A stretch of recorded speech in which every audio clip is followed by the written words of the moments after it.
So, where should we begin? Imagine that you grow up in a community in which you are told, point blank, you marry, it's the first step. Once you marry, you can potentially have children. You depend on your husband. That husband's going to take care of you. And that is not the script that you end up following.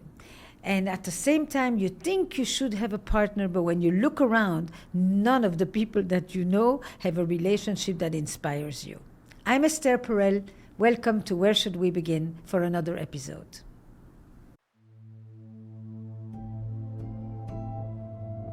My question is about finding love as a single mother by choice to a baby girl who I conceived with a donor via IVF.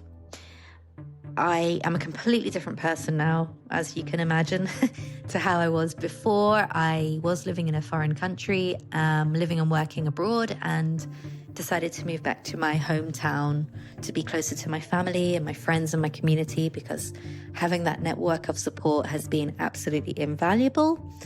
And I'm also considering a change of career. I've been able to fulfill some financial goals that I could only really fulfill here. And so all in all, my life has just opened up to so many possibilities, and my daughter has brought me so much love and so much joy that, my heart bursts when I just think about it. But my life now my identity, in fact, is just completely different. And I don't really know who I am now as a mother, as a person, as a woman.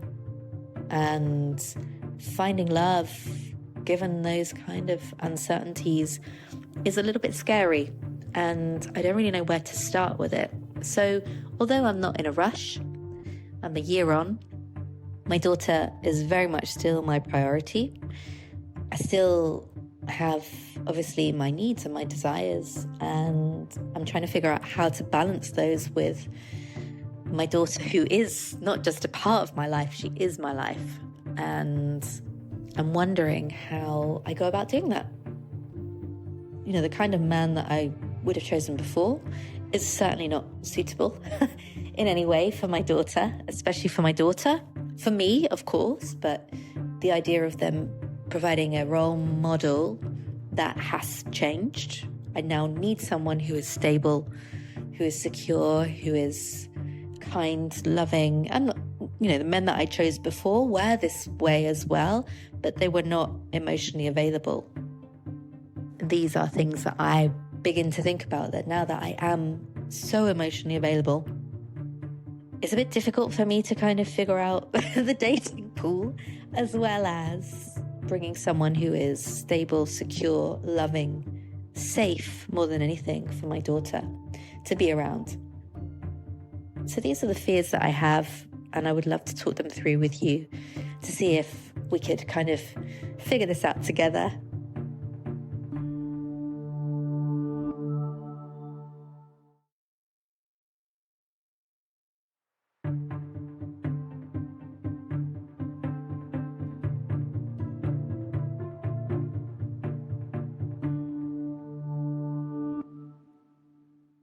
Tell me a little bit how you made all the changes. You really turned your whole life around, and in a way that sounds fantastic. Especially when you talked about coming home to the family and the community and the support that you got, you completely lit up. I don't know where you were or what you were doing, but give me a sense of how you took and redesigned your life.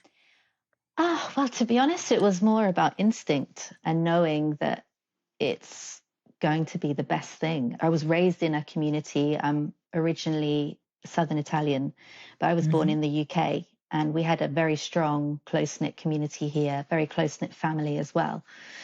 So I just knew when I was actually living in Rome and working there, I didn't have that network there. And I know raising a child, when you're in a couple, when you're in a family, you need several people to help you. So really it just made sense on a practical level. On an emotional level, not so much. I still felt very connected to Rome, to my independent life, to being away from my community as well. But my mum was very supportive. She really wanted me to come back, and financially as well, it made sense. So really, it was a very practical based decision. Is your donor a known donor No. or anonymous donor? Anonymous. Yeah. And if I hear you well, you're saying, I wanted to be a mom. I wanted to raise a child. I wanted to do it with family and community around and in a very supportive way. I wanted to know that I can take care of her by myself and that financially I can provide. And therefore, I don't need to find a partner. I may want to find a partner. Yes, exactly. All right, tell me more. So the need really is as you've identified. It's not a necessity. I don't need any practical help from a partner, and from what I've heard, they're not much practical help when it comes to raising a child anyway. But it's more the romantic side. I would like that emotional connection. I do want the intimacy that a romantic partner will bring. So having said all of this, I'm also very conscious that he needs to be right for my daughter as well. So my whole process of choosing a partner is very different now. But do you imagine when you think, I'd love to meet someone, you're thinking about creating a family with this person, you're thinking about this person taking on a parental role with your baby, or do you think, I want a lover? I want a person for me, but I don't necessarily want to create a family with this person, or that's not a definite, that's certainly not the initial goal. No. That's two different aspirations. Yeah, of course. And I don't think that I definitely don't want a replacement father for my daughter. I believe she already has a father. She doesn't know him, but he is there. And that's for her to discover. Can she find him one day if she wants? Yes. But I would like a role model. So I already have my brother, who is a very good male role model. But I would like her to have, if I am to find somebody, that he provides that role. And ideally, I would love him to have kids as well. So if anything, we'd probably have a blended family. But I'm certainly not looking, that's not my goal anyway. And are you dating? No, I'm a bit scared. All right. So what has made you scared? And is scared just because you now have a child, or has scared been a part of your love life before? Yes, it has. But having a child has emphasized that a bit more. So whereas before there was less at stake, of course, my heart, my emotional well-being, but now my daughter is at stake as well. I wouldn't want her to get attached to somebody who isn't good for me, or, that's my thinking now. But I'm also scared of, I don't really have the time, and I don't know how I would actually have a relationship with so many demands on my time. And that side of thing is also a worry as well. But if you had a partner, you'd have to devote some time to that relationship too. Yeah. Yes. Yeah. If you had conceived a child in the context of a relationship, you'd have to do that too. You couldn't just, that is what some people say. I'm too busy. I have a baby. I have no time for you. Yes. Yeah. This is not unusual. But the idea is that there is that, especially if you have a lot of support, that you actually can also devote yourself to friendship and to romantic love and to various activities, and that you have a life. Yeah. And I think, I am seeing friends. That's not an issue. I think the fear is, it is about the safety of my daughter, that's for sure. But also, I don't know what it would look like. It's all so uncertain. Whereas before, it didn't really matter. I could have any kind of, I feel as though before I could have any kind of relationship. It didn't matter so much. But now my feeling is it needs to be more stable. It needs to be more reliable. And I don't know if that's really what I want. That depends what you're looking for. If you say, I want a boyfriend, that boyfriend may or may not know your daughter. Or may have met her once, but that boyfriend does not enter into the unit of the family. It's your separate relationship. You may have friends who meet your child and who have a relationship with your child, and you may have friends who, see your child once a year. If you say, I want a partner who joins me in the frame of my life, who we either live together or perhaps not, but that's a very different project. And part of it, you may not know in advance. You may have a sense. I would like a boyfriend. I would like to experience love, affection, sexuality, intimacy, but I don't necessarily want it to enter into my life at home. And that is one choice, totally. Another choice is I want someone who has his children, and therefore he has his activities and his schedule and his constraints on his time and his obligations, and he understands that I do too. And we carve out little windows of time where we meet together. Another one is the one that you hinted at before. I want somebody who comes with a family and understands family and wants to expand the family and create a combined family between his and mine. He may have a combined family that involves another partner in which the kids have different homes and parents that alternate. That is going to be different from you no matter what. Yeah.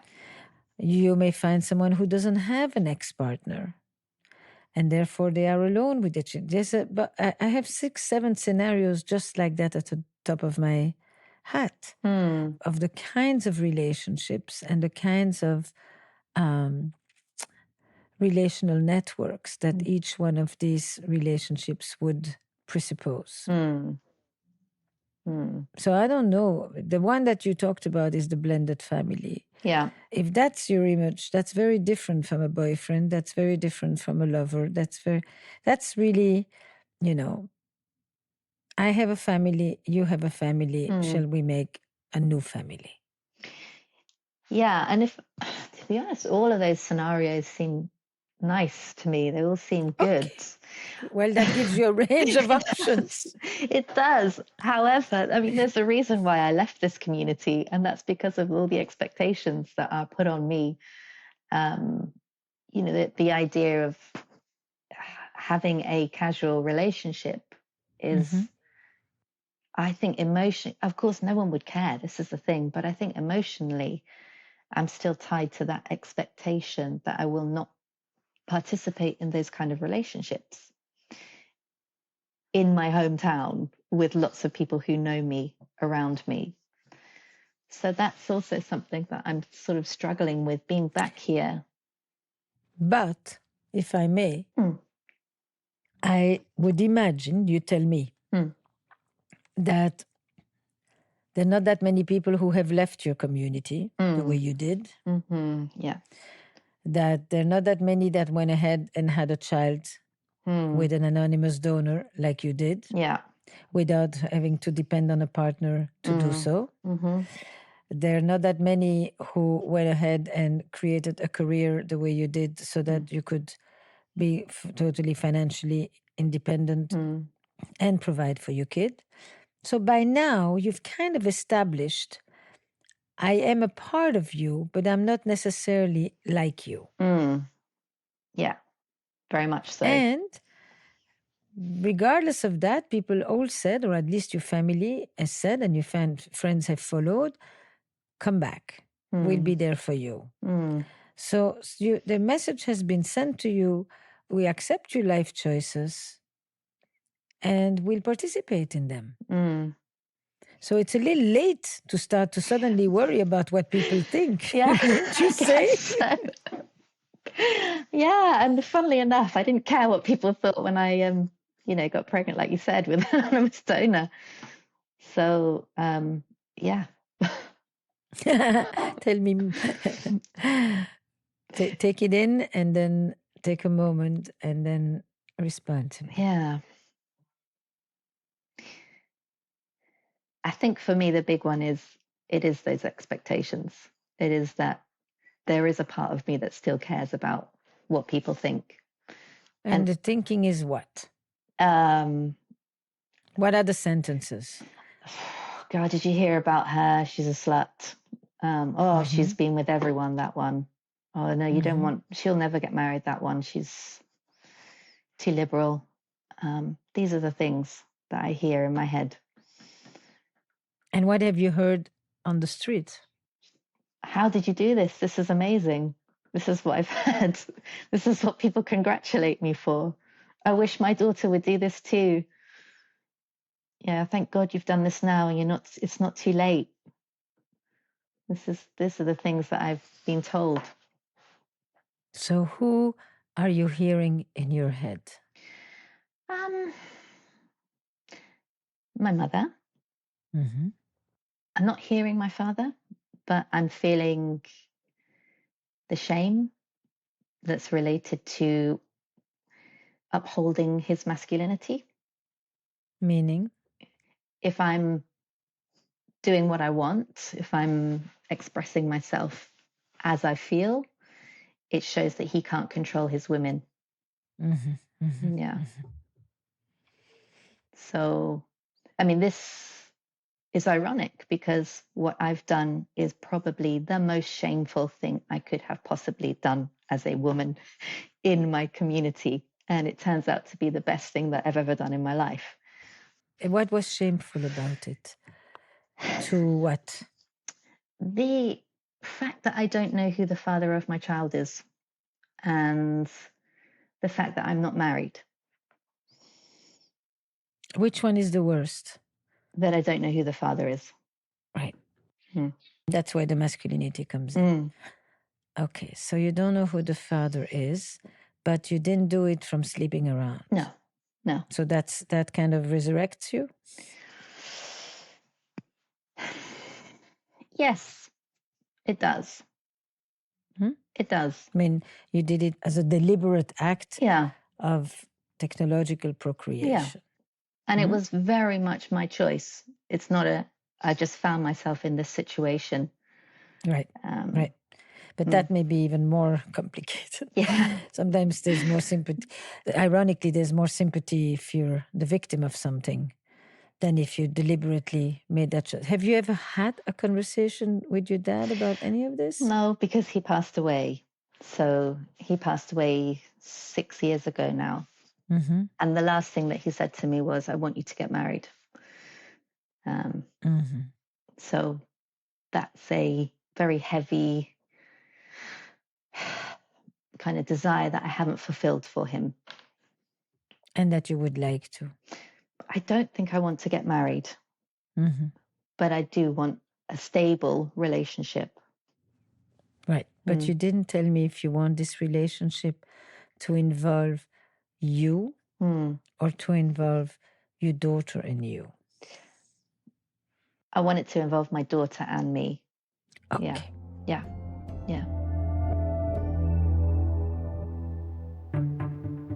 We are in the midst of our session. There is still so much to talk about, so stay with us.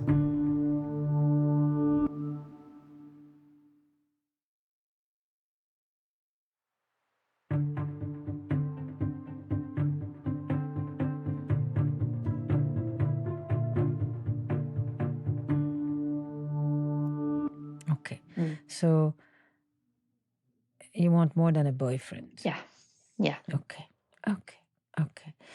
And have you had a conversation with mom? About the shame element? You tell me. Yes. So, there are a lot of voices in your head. Yes. There's a whole village. Yes. There's a whole village in your head. So there was dad's dead, but his voice is loud and clear. Yeah. Now let's hear mom, and then let's see who else is in the choir. So the first thing, we talked about this because when I told her this is what I'm doing, she said, but what do we tell people? And so I had to talk to her about, this for me it is feeling shameful, but I don't want it to be shameful. I'm trying to work past that. And we worked through, I appreciate that she's from a generation where this was important. It was so important. It meant, if a woman had done what I had done, obviously in a different way, then she would never get married in our community. So it was important for her. And I understand that. But instead of addressing that element of it, we worked through what she would tell people. So I'm proud of my daughter. She's done an amazing thing. You don't need to go into the details of the conception. In fact, I would prefer not to, but I don't want her to express it as, she's at this age, she had to do it, otherwise she couldn't have kids, or, she's just not been able to find a partner, so this is a second best thing. That's not the message I wanted her to communicate.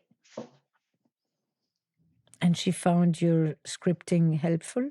Yeah, she did. She did. And also, I think it's helped her as well, just to kind of understand that times have changed as well. Mm-hmm. And, in me explaining why I don't find this a shameful thing anymore, obviously, initially, I did have that emotional response, but I think she's been able to see that this is now that my baby's born, it's the best thing that's ever happened to all of us, so it's kind of put that to rest. How did you do it? How did I switch the script for yourself? With lots of talking. Go ahead. Because you have something to tell to a lot of women. Yeah. Yeah. Whether you are from Southern Italy or not. Yeah. And I mean, also, when my father passed away, I made a commitment to myself that I would live the life that I want. I don't want to regret not having at least tried. So whether I feel shame about it or not is something I just have to get past, because I'm going to love this child, and that's more important to me than feeling shameful or regretful about not having done something when I could have. And then? And then I just decided I'm just going to go for it and see what happens, because there's no guarantees. It could happen, it couldn't happen, who knows? But I got pregnant straight away. So the first time, so then it just became irrelevant. Then it just was all about the baby and all about what's best for the baby, and the growing feelings of, oh my goodness, how am I going to do this? So really that just overtook it. And now that my baby is born, the love that I feel for her is it's so much more important than whatever else I was feeling at the time. I mean, I totally understand this, but do you have reactions in your community of people who stay away from you because you're too emancipated, too dangerous, too independent, too much woman making her own decisions about her own life? I haven't felt that. In Italy, actually, some relatives in Italy that I told, interestingly, the ones who I thought would be most judgmental about it really weren't. They were really happy for me. But there were a couple of people who really they just couldn't understand it. They couldn't quite understand, why would you do such a thing? Or how is it that you're in this position that you have to do this? Is something that a man said to me, one of my male relatives said to me. And what's underneath that question? What's wrong with you? Which I did feel quite painfully at the time, but I don't see myself as having anything wrong with me. Not now, anyway. I feel that I'm a great mother. I feel I've given my child everything. So there's nothing wrong with me. I've just made a choice. No, but the question that he asked is, what's wrong with you that you haven't found a man? Yeah, exactly. Or as I interpreted it, why does a man not want you? And there is no way to want to have a child without a man. Exactly.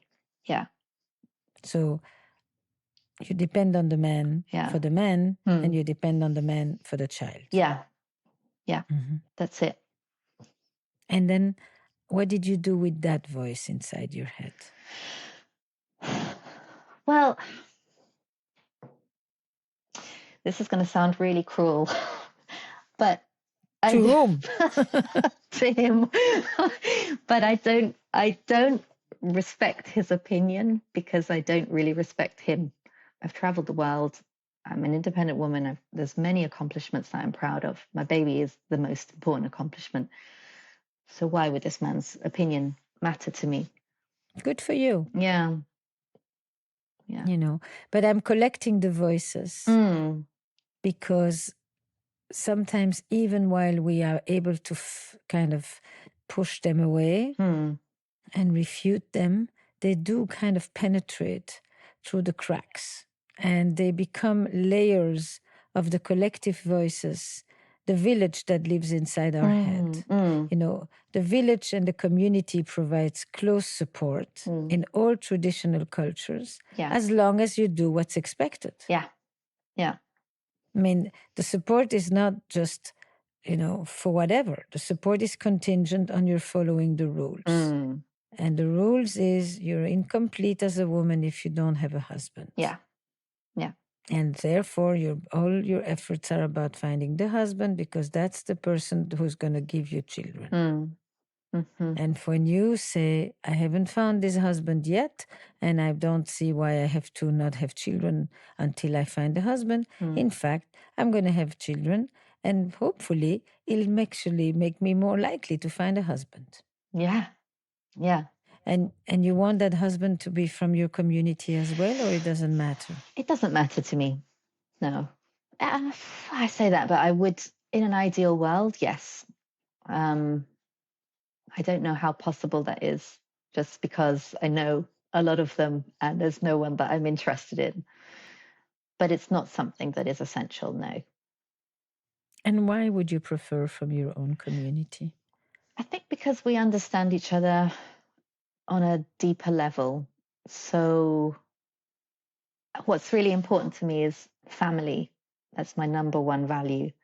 So if I say this, but I know many people from my community who really don't value their families, or they pretend, but actually they don't. So no, maybe it's not so important. May I suggest something? Yeah. If it was a person from your community, then you would finally be fully accepted. Potentially, yes. Yeah. Do I want that though? I'm just wondering if I want that. Well, what price do I have to pay in order to be finally fully accepted? Yeah. And is it worth the price?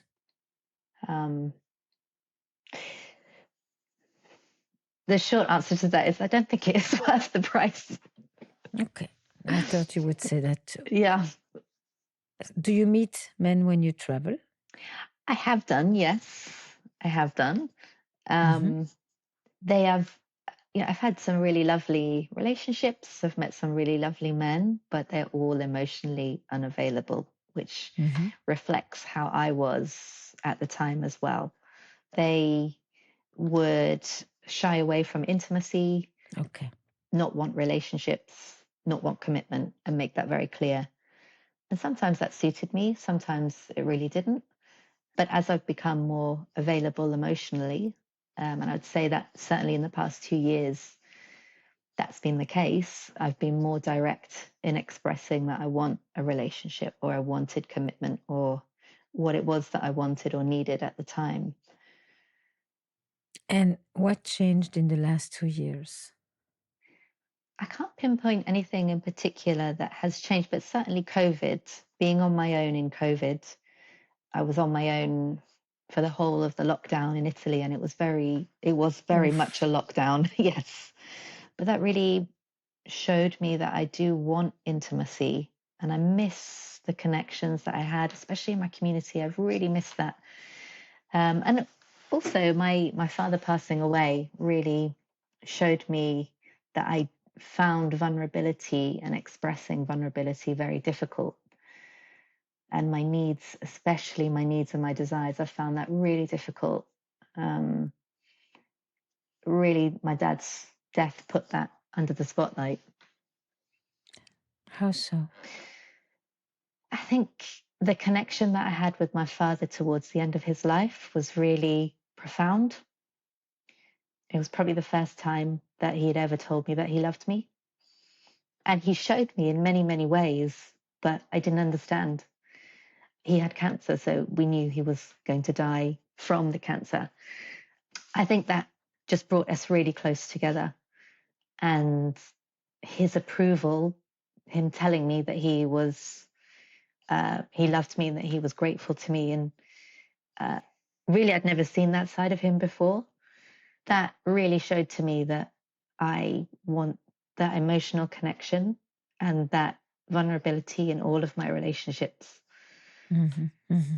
So when he said, I want you to marry, he didn't say it from a place of make me proud. No. Or he basically was saying, I hope you find love. Yes. And I want you to be looked after. And in his world, that meant marriage. Yes. Yeah. Okay. So this is not about expectations. No. Okay. No. Okay. That changes a lot. Yeah. That changes. At least it changes my understanding of the last thing that he said to you. Yeah. Yeah. I hope you find someone who looks after you. But that's not necessarily the way you're looking at it. No. You are being looked after, which gives you a lot of freedom. It does. It does. So now, what stands in the way?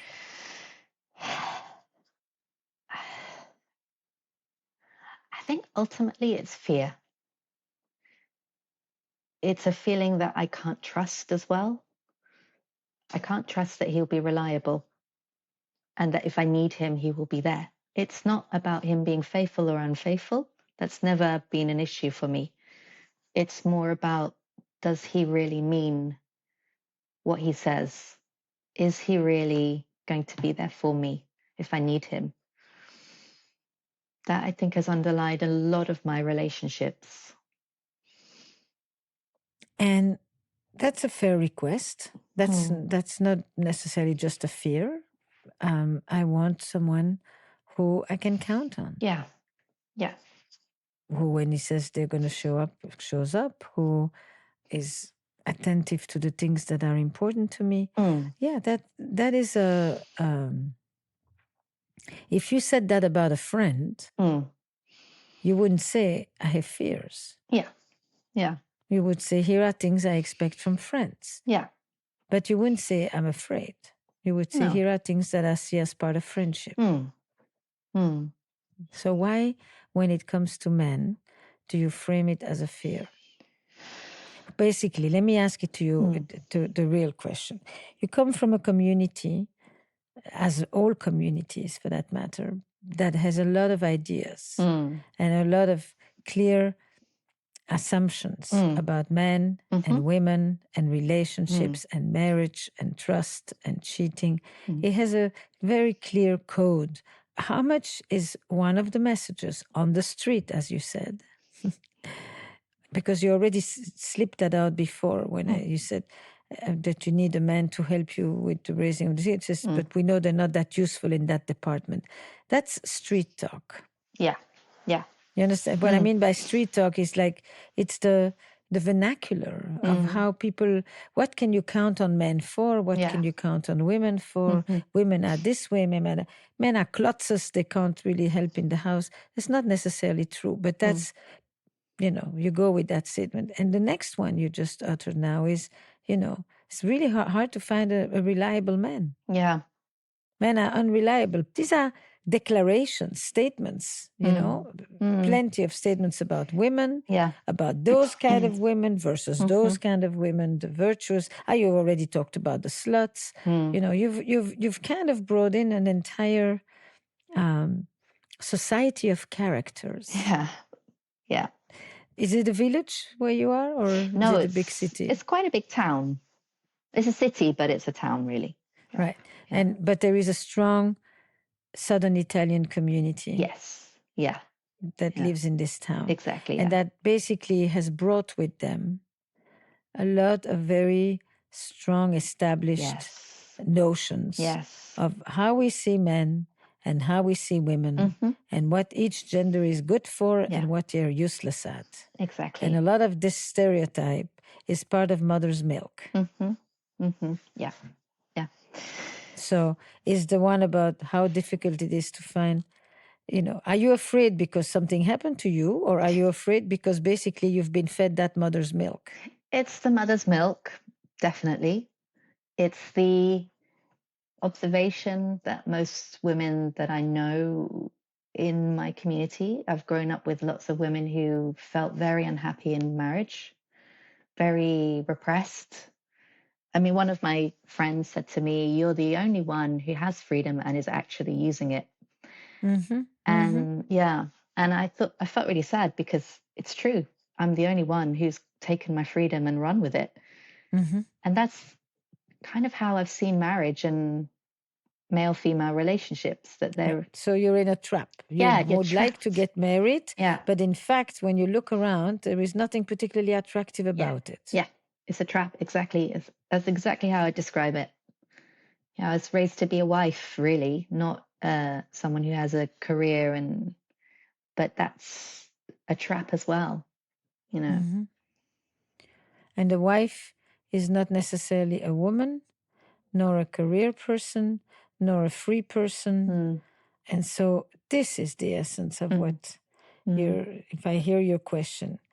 I would like to get married or to, not married, I would like to have a partner, but everything I've learned is about how life in that context is fairly miserable. Exactly. And why would I lock myself up into the very structure that every friend around me wants to get out of? We'll be back with a session right after this. And while we love our sponsors, if you want to listen to this session ad-free, click the Try Free button to subscribe to Esther's Office Hours on Apple Podcasts.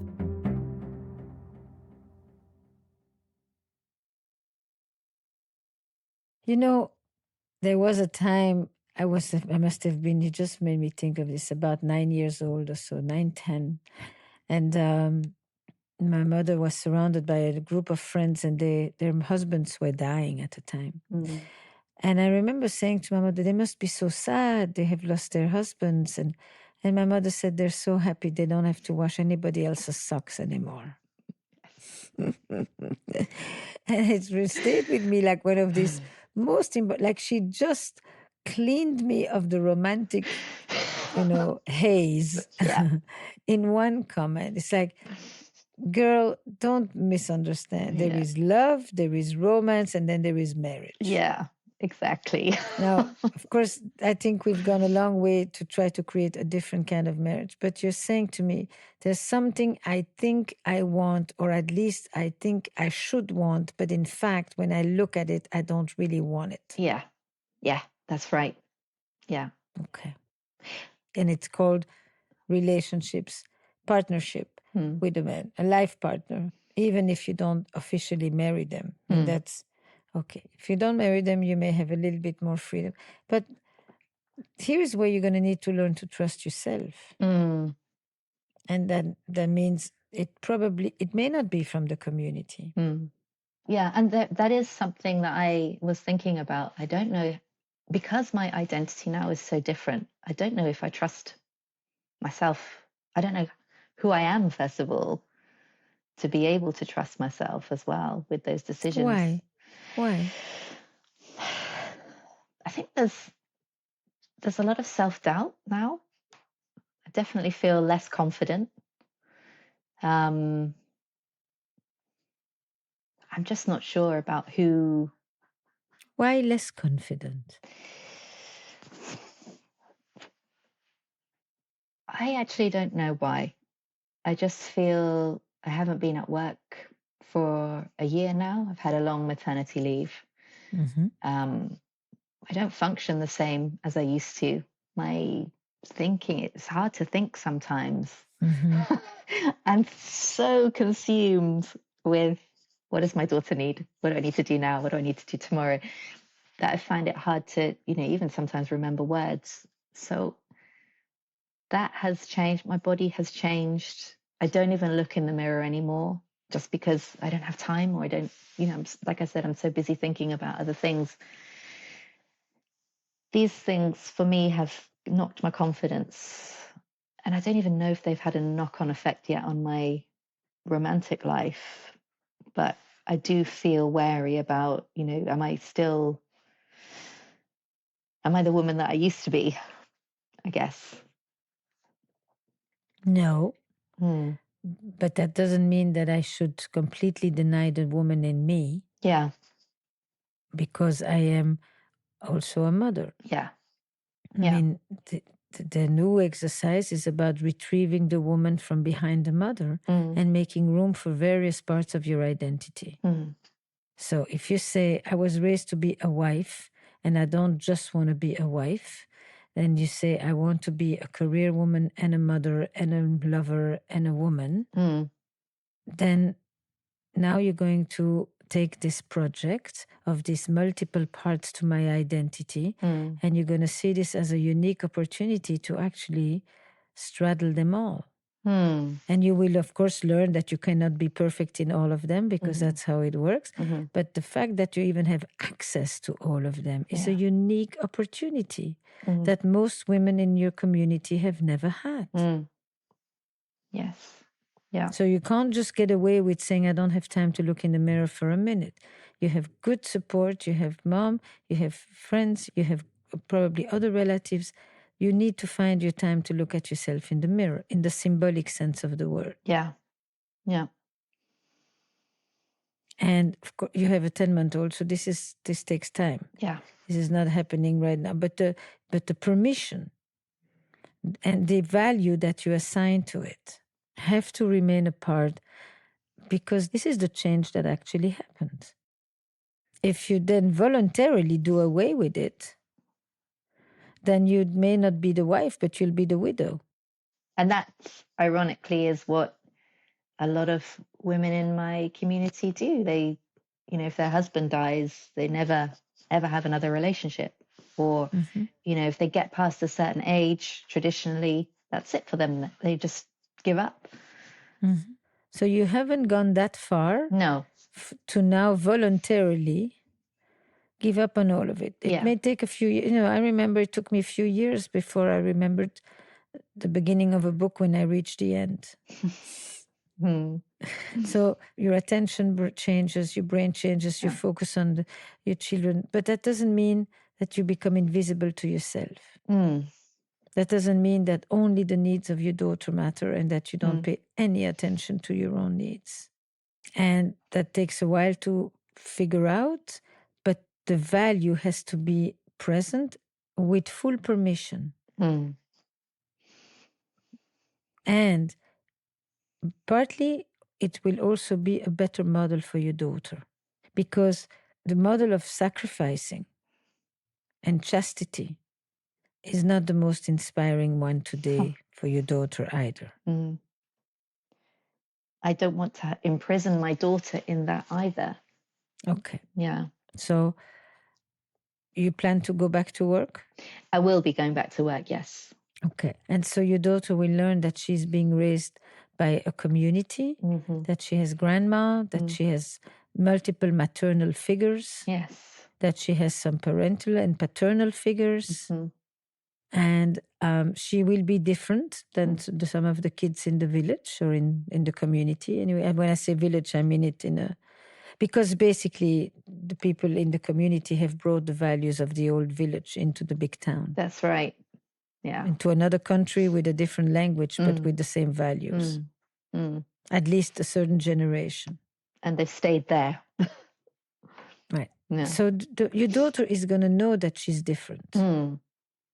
When she goes to school, she will come with a different family reality than some of the others. But the others by now are different from what they were expected to be too. Yes. So in your community, change is happening, but the recognition is slow.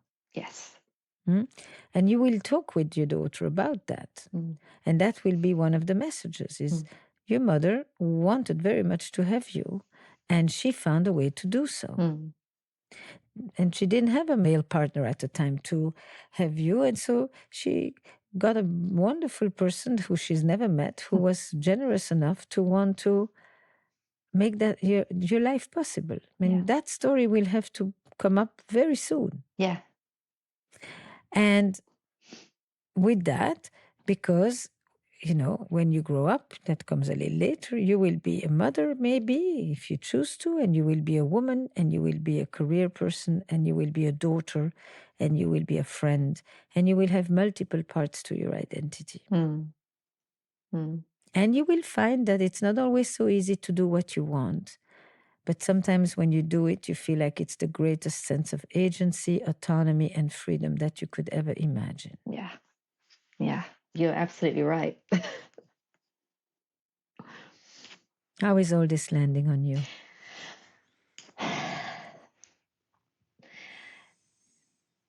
It's a funny one because all of it is so inspiring and empowering, and the future feels so amazing when I think about all of these possibilities. But there's also a slight sense of grief as well of, this is something really new. I can only describe it as a feeling of leaving behind a lot of very important parts of me. Say more. Well, there's so many women who have defined their life in this way that are all part of my family, or a big part of me as well, has been defined by not having these freedoms. So, it does feel like I'm leaving that behind, but there's a very conflictual feeling of that's great, but it's also a bit sad as well. I don't know if that's making sense. What is it that you're leaving behind for you? I think it's beautiful what you're saying. Yeah. Because you're saying, I want to experience this feminist revolution inside of me. Yeah.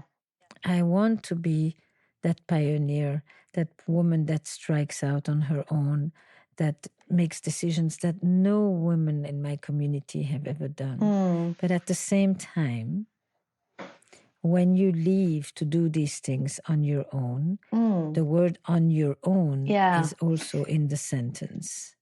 Yes. And that means you have to bear the consequences alone, in a way that in a communal structure, if things didn't work out, you're not blamed for it in the same way. Yeah. It feels a bit like a responsibility without it sounding... Freedom. Yeah. Yes, freedom and responsibility go together. Yes, yeah. If you do what everybody does, you can kind of hide in the pile. Yeah. If you stand out, everybody's looking at you.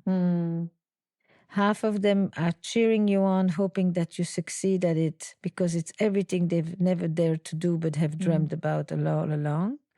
And the other half hopes that you fail because they didn't have the guts to do it either. And if you failed, then at least they know for a fact that they were right not to try.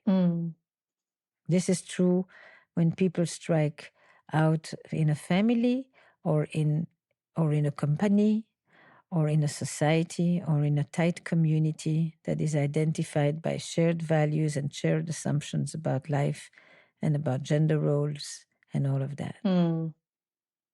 So when you say there is grief, what's the parts that you think you're leaving or losing?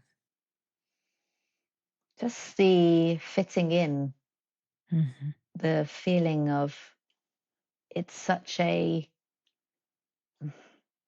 step forward in the direction I want to go, that maybe it's a bit too much for I say community, but it's not like there's all these people looking at me, but it does feel like the disapproval would be quite a lot to bear. I think I would be leaving behind a big piece of that. So tell me something. What made your mom say, come home? And maybe other people, aunts, uncles, neighbors, cousins. It's the love that she feels for me, the desire that I'm okay, that I'm looked after. So you've been fitting in for a long time. Yeah. If you didn't fit in, they would not have called you back. They would have called you the daughter who lives far away.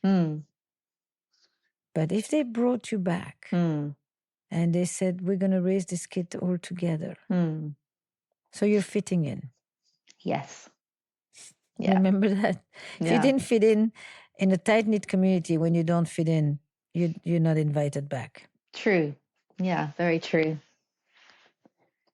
But you are right that if you do your own thing and you strike out on your own, you lose that cushion. You lose the cushion. They all follow a trajectory that has been drawn in front of them, and they follow the steps that have been prescribed. You are charting your own course.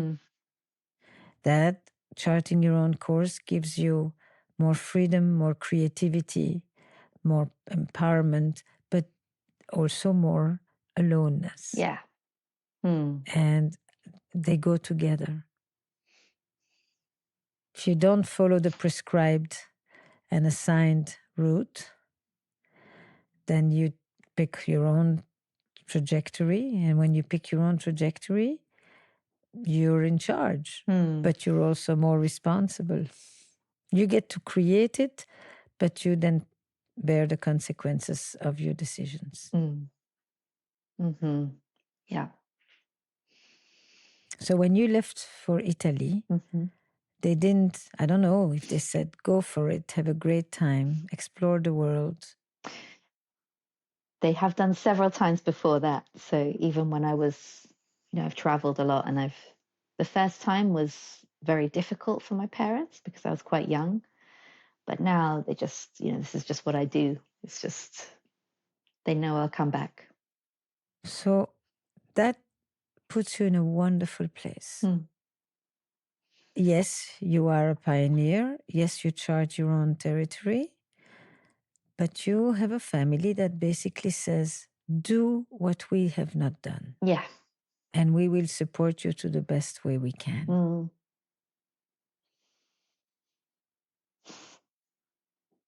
That feels really loving, actually. That does make me feel very loved to think of that. And as I say that, I can imagine even my female ancestors probably saying the same thing. Go and do Does what it fit? Yeah, absolutely. Okay. Yeah.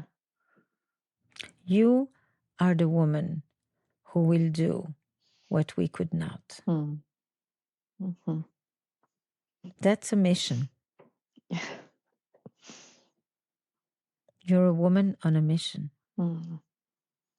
In that sense, your life is bigger than just the choices you make for you and your daughter. They have implications for many other women. So that's the transcendent dimension of your life, is that the choices you make affect the lives of other women. And that is the price of being different and the privilege of being different. Anything you want to add to our conversation as we approach the end? There's a lot to think about, lot to go away and consider and reflect on. But the responsibility part, the going away from your community, what that feels like, that I hadn't really thought about. But also that I really do want to fit in, but also don't want to fit in. And I think that's okay. It's okay to have that feeling of not really fitting in, just being more comfortable with that, but also knowing that I'm supported and loved. Wonderful. Thank you so much. Thank you.